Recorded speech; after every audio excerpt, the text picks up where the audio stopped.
ನಮಸ್ತೆ ಎಲ್ಲರಿಗೂ, ನಾನು ಕಾವ್ಯ. ನನ್ನ ಕುಕ್ ಆ್ಯಂಡ್ ಚಿಲ್ ಚಾನಲ್ಗೆ ಸ್ವಾಗತ. ಇವತ್ತಿನ recipe chicken nuggets.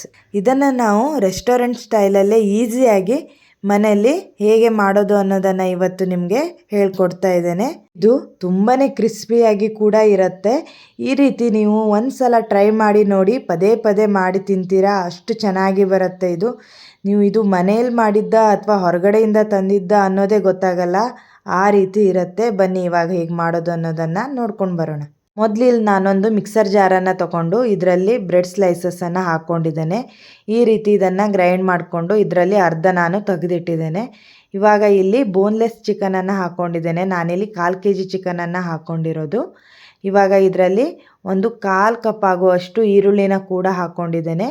1 tea spoon ಶುಂಠಿ ಬೆಳ್ಳುಳ್ಳಿ ಪೇಸ್ಟ್, 1 ಟೀ ಸ್ಪೂನ್ ಆಗುವಷ್ಟು ಅಕ್ಕಿ ಹಿಟ್ಟು, ಜೊತೆಗೆ 1 tea spoon black pepper powder, 1 tea spoon ಆಗುವಷ್ಟು ಗರಂ ಮಸಾಲ, ಅರ್ಧ ಟೀ ಸ್ಪೂನ್ ಅರಿಶಿನ ಪುಡಿ, ಅರ್ಧ ಟೀ ಸ್ಪೂನ್ ಅಚ್ಚ ಖಾರದ ಪೌಡರ್ನ ಹಾಕ್ಕೊಂಡಿದ್ದೇನೆ. ಇದು ಮಕ್ಕಳಿಗಾಗಿ ಮಾಡೋದಾದರೆ ಸ್ವಲ್ಪ ಖಾರನ ಕಡಿಮೆನೇ ಹಾಕ್ಕೊಳ್ಳಿ.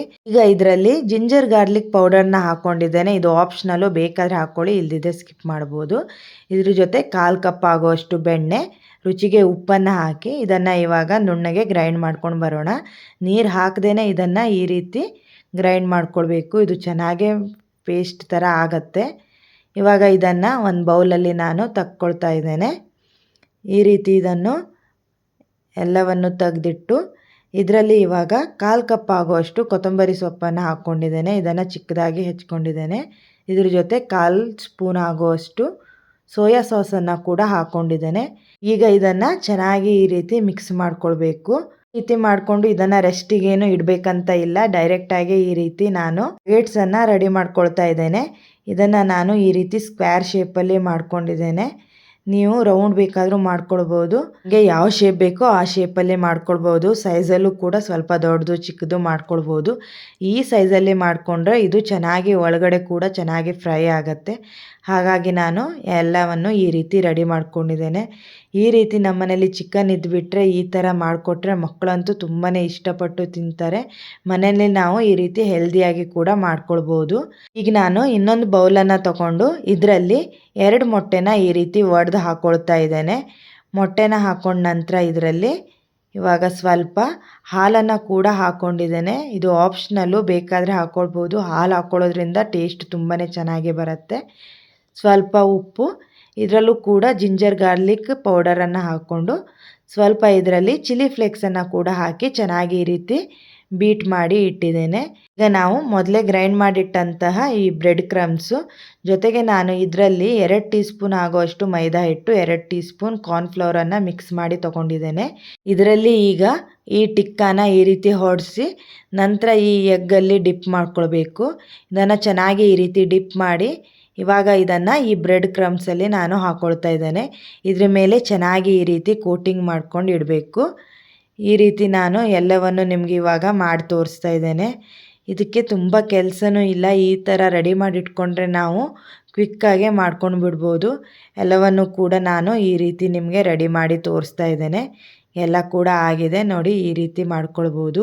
ಈ ಸ್ಟೇಜಲ್ಲಿ ಇದನ್ನು ನಾವು ಏರ್ ಟೈಟ್ ಕಂಟೈನರಲ್ಲಿ ಹಾಕ್ಕೊಂಡು ಇದನ್ನು 1 ಮಂತ್ ತನಕನೂ ಫ್ರೀಝರಲ್ಲಿ ಇಟ್ಟು ಯೂಸ್ ಮಾಡ್ಬೋದು. ನಾನಿವಾಗ ಡೈರೆಕ್ಟಾಗಿ ಇದನ್ನು ಫ್ರೈ ಮಾಡ್ಕೊಳ್ತಾ ಇದ್ದೇನೆ. ಇದರಲ್ಲಿ ಆಯಿಲ್ ಕೂಡ ಬಿಸಿ ಆಗಿದೆ. ಇದರಲ್ಲಿ ಇವಾಗ ಒಂದೊಂದನ್ನೇ ನಾನು ಈ ರೀತಿ ಹಾಕ್ಕೊಳ್ತಾ ಇದ್ದೇನೆ. ನಮಗೆ ಈವ್ನಿಂಗ್ ಟೈಮಲ್ಲಿ ಏನಾದರೂ ಸ್ನ್ಯಾಕ್ಸ್ ತಿನ್ನಬೇಕು, ಅದು ಕ್ರಿಸ್ಪಿಯಾಗಿ ತಿನ್ನಬೇಕು ಅಂದಾಗ ಈ ರೀತಿ ನಾವು ಟ್ರೈ ಮಾಡ್ಕೊಳ್ಬೋದು. ನಾನ್ ವೆಜ್ ತಿನ್ನೋರಿಗಂತೂ ಇದು ಒಳ್ಳೆ ರೆಸಿಪಿ. ಚಿಕನ್ ಇಷ್ಟಪಡೋರಂತೂ ಇದು ಮಿಸ್ ಮಾಡದೆ ಒಂದು ಸಲ ಟ್ರೈ ಮಾಡಿ ನೋಡಿ. ಇವಾಗ ಎಲ್ಲ ಕೂಡ ಫ್ರೈ ಆಗಿದೆ. ಈ ರೀತಿ ಗೋಲ್ಡನ್ ಕಲರ್ ಬರೋ ತನಕ ಇದನ್ನು ಚೆನ್ನಾಗಿ ಫ್ರೈ ಮಾಡ್ಕೊಳ್ಬೇಕು. ನೋಡಿ, ನಮ್ಮದು ಚಿಕನ್ ನಗೆಟ್ಸ್ ಕೂಡ ಇವಾಗ ರೆಡಿಯಾಗಿದೆ.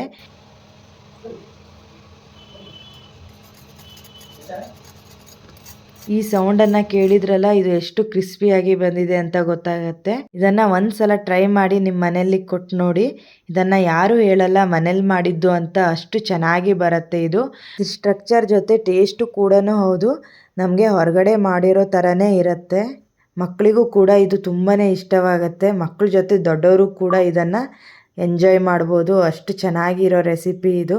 ಚಿಕನ್ ಇಷ್ಟಪಡೋರಿಗಂತೂ ತುಂಬಾ ಹೇಳಿ ಮಾಡಿಸಿದಂಥ ರೆಸಿಪಿ. ನೋಡಿ ನಾನು ಕಟ್ ಮಾಡಿ ಕೂಡ ತೋರಿಸ್ತಾ ಇದ್ದೇನೆ. ಒಳಗಡೆ ಕೂಡ ಇದು ತುಂಬಾ ಸ್ಮೂತಾಗಿ ಹೊರಗಡೆಯಿಂದ ಕ್ರಿಸ್ಪಿಯಾಗಿ ಇರುತ್ತೆ. ಈ ರೆಸಿಪಿ ಏನಾದರೂ ನಿಮ್ಗೆ ಇಷ್ಟವಾದರೆ ಪ್ಲೀಸ್ ಇದನ್ನು ನಿಮ್ಮ ಫ್ಯಾಮಿಲಿ ಫ್ರೆಂಡ್ ಜೊತೆ ಶೇರ್ ಮಾಡಿ, ಸಬ್ಸ್ಕ್ರೈಬ್ ಮಾಡ್ಕೊಳ್ಳಿ ಹಾಗೂ ಕಮೆಂಟ್ ಮಾಡಿ. ಆದಷ್ಟು ಬೇಗ ಇನ್ನೊಂದು ಒಳ್ಳೆ ರೆಸಿಪಿಯೊಂದಿಗೆ ಸಿಗೋ ತನಕ ನಿಮಗೆ ಧನ್ಯವಾದಗಳು.